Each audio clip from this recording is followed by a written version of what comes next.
It's good to have you back on Quest Television. The big story is still the program we're still on here discussing on issues of tanker explosions in Nigeria. And so this morning, we already told you that we are going to be having in the studio a public affairs analyst, Mr. Emmanuel Kwebola.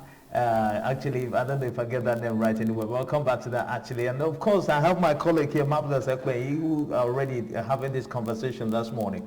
You're welcome, Emmanuel. Yeah, thank you for having me. I call the name Kwebola. The name is Emmanuel Ifanyita Kwejubola. Okay, Kwejubola. Thank you so much for joining us this morning. Thank you for having me here. Now, if you pay attention to the recent publications in the news in Nigeria, the issues with tanker explosions, and then the federal government's efforts towards dealing with issues of tanker explosion has also been a lot of situations in Nigeria. On the other hand, the federal government says, do not take liters of fuel to more than 60,000. Some other news headlines also are saying 45,000. Some persons are saying 40. But of course, with the review we had this morning, somebody says that they're taking this in phases actually. The first one we have 60,000 and then we'll come down to the other aspect. All aimed at bringing, issue of tanker explosion to the barest minimum. Now, let's just ask you this question, a very direct one, which we are sure that, we are ready for this engagement. Now, please, in your own opinion, what do you think are the rising issues that give rise to tanker explosions in Nigeria?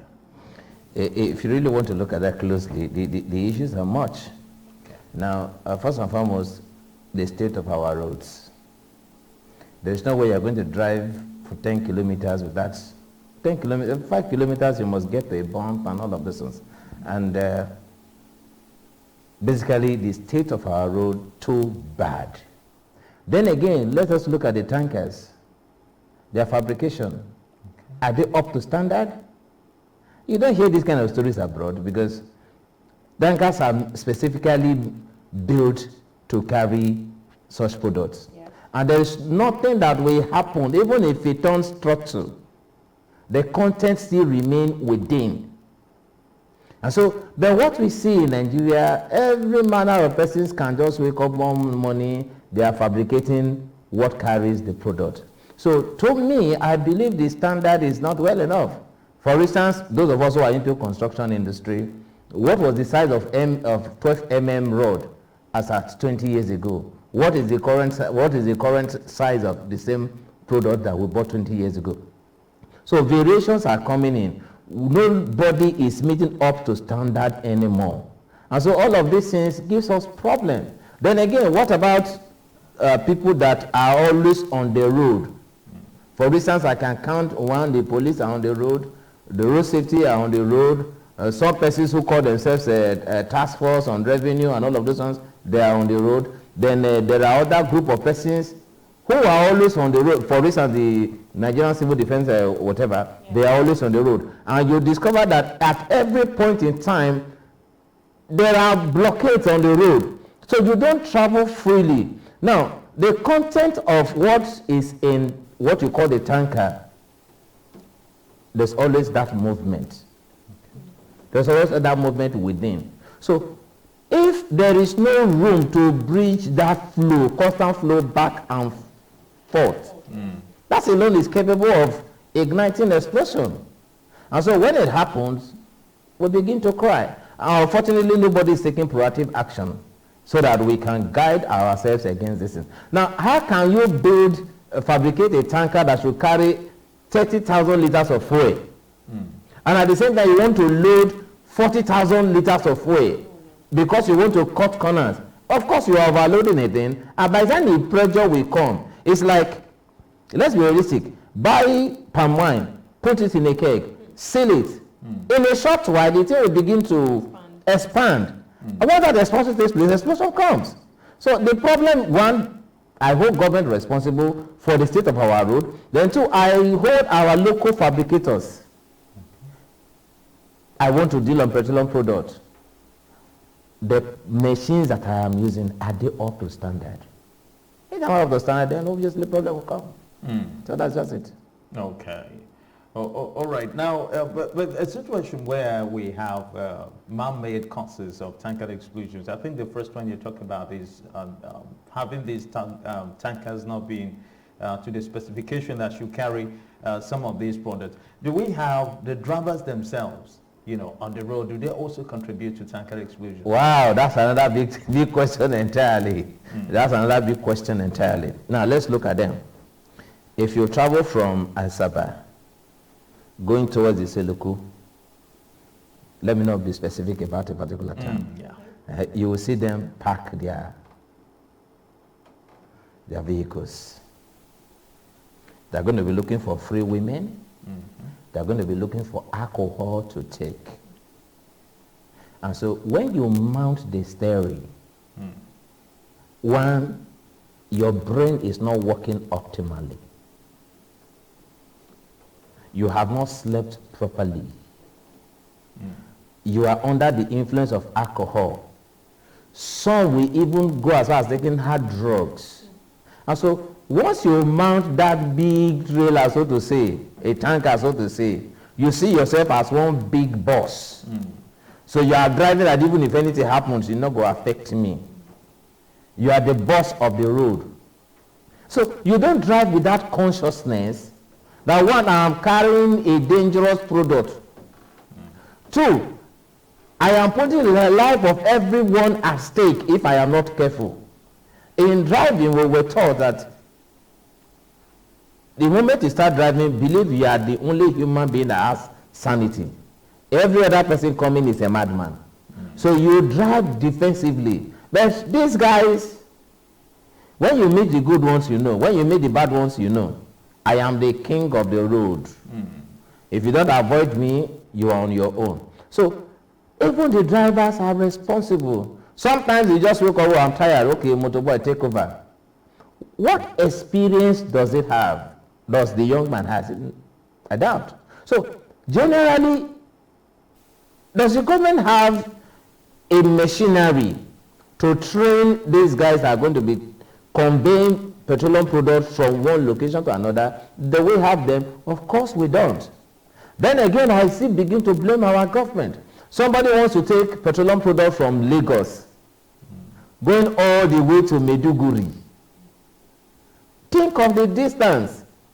Why not we run pipe? If we can run pipe from Warri to Kaduna, we can run pipe across the country, so that we save ourselves the long distance that we have to be undertaking. So if, for instance, we have a freight depot, well, of course, we have a tank farm in, we have a tank farm in Ogara.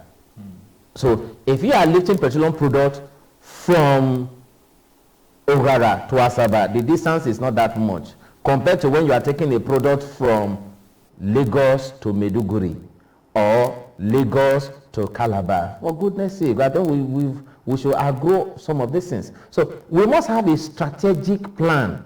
But unfortunately, in my country called Nigeria, there is no developmental plan. And even if there is one, what is my responsibility in it? What is your responsibility in it? What about the driver who's going to be lifting it? What is his or her responsibility? These things are not there. So we must go back to the drawing board, constant training, train the trainer, so that the trainer can train the trainee. So we will have, for instance, look at your studio here. Somebody had a dream, constructed, brought in men, and I'm sure once in a while there is this management interaction, a feedback process. So you don't just, now the government needs to cooperate with the Independent Marketers, Independent Petroleum Marketers Association of Nigeria. Let there be a synergy. Let there be a supervisory body, so that we can reduce unwanted destruction of lives and property. That's my take. Oh, okay. Well, that is a powerful one there.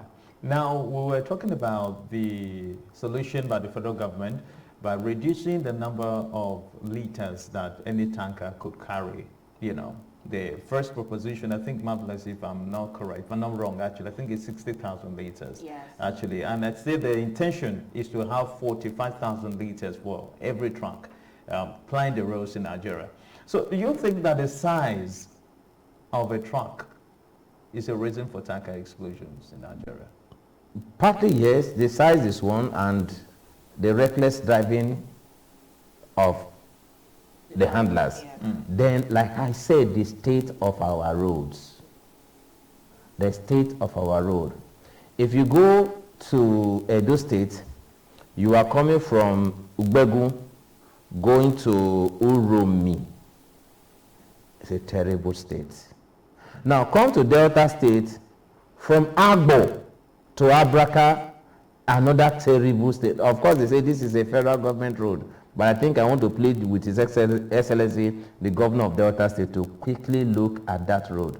We are not going to wait indefinitely for federal government to come in. So, by and large, we keep on heaping blames.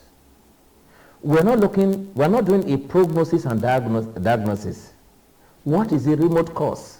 What is the solution? Now, if our road are in good state, you can drive without stress. And once you drive without stress, you will get to your destination faster. You can imagine somebody who takes petroleum product all the way from Warri is going to Abuja. Ordinarily, that journey should not take him 8 hours. But because of the nature of the road, you are going to be spending about 10, 12 hours on the road. Fatigue comes in. Wear and tear of your vehicle comes in. And at the end of the day, anything happens. So we are giving too much chance to, God is in control. We know God is in control. God is in control, but He gave us eyes to see. Yeah. He gave us brain to think. But are we really thinking? Are we really saying? Are we really planning? So we are not going to heap the blame solely on the vessels or the tanker, so to say, because we all have a responsibility, either as individual, corporate organization, or even the state. When I say state, I'm talking about the federal government. All of these are in the purview of the federal government. Oh, okay. Well, it's actually a powerful one, Mark. It seems like you wanted to say something. But just before we go there, actually, I was trying to go to this angle, actually. You talked about running pipes. For instance, maybe the depots will have, this is a personal business now. If I'm a depot owner, I have it somewhere. So I want to sell this fuel across every state in Nigeria. So maybe it should be my duty to construct pipes from my depot to these various states, and there should be a particular area where people can load from there to the filling stations. Actually, they can take it up from there. Now, what I want to ask basically is, should this running of pipes be done by the federal government, or it should be done by depot owners? No, I will not subscribe to the idea of depot owner running it, because that's going to be too expensive for them to handle. Too expensive, and secondly, they're going to be having problem with communities, host communities. Because for instance, you want to lay a pipe as an individual businessman coming from all the way from Ogara to Asaba. Imagine the number of communities you are going to pass through, the land you are going to be encroaching on, of course, and the crisis that will come. So my thinking is this: if I am a businessman, I'm into petroleum product marketing, there is nothing wrong. The only tank farm that I know that is in existence in Delta State is in Ogara. Now, Warri Refinery, they say is working. That's what they told us some months back.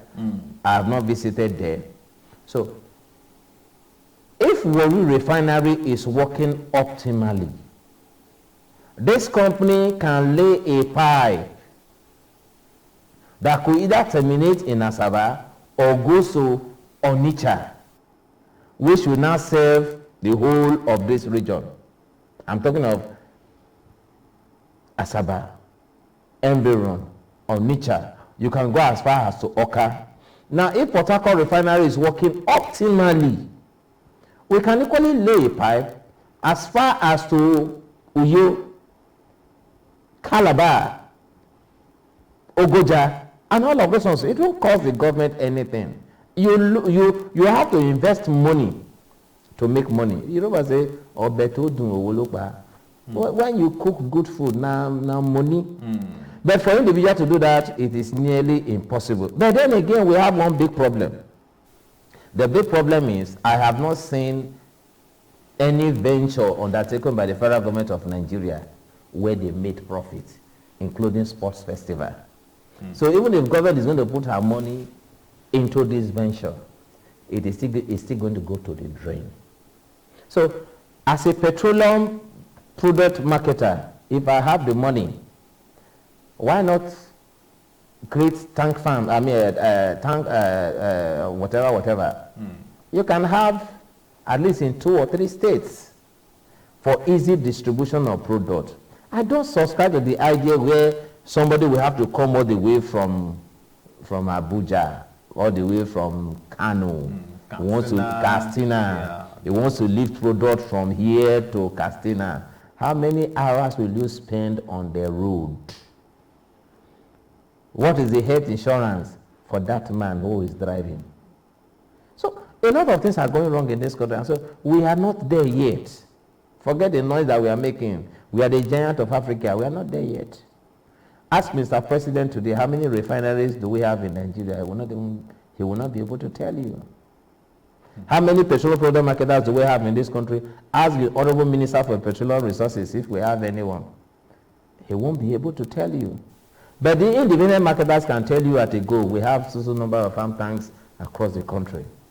The problem is the government needs to collaborate with petroleum product marketers or the independent marketers association so that we can have a free flow. But then again, let's improve on our roads.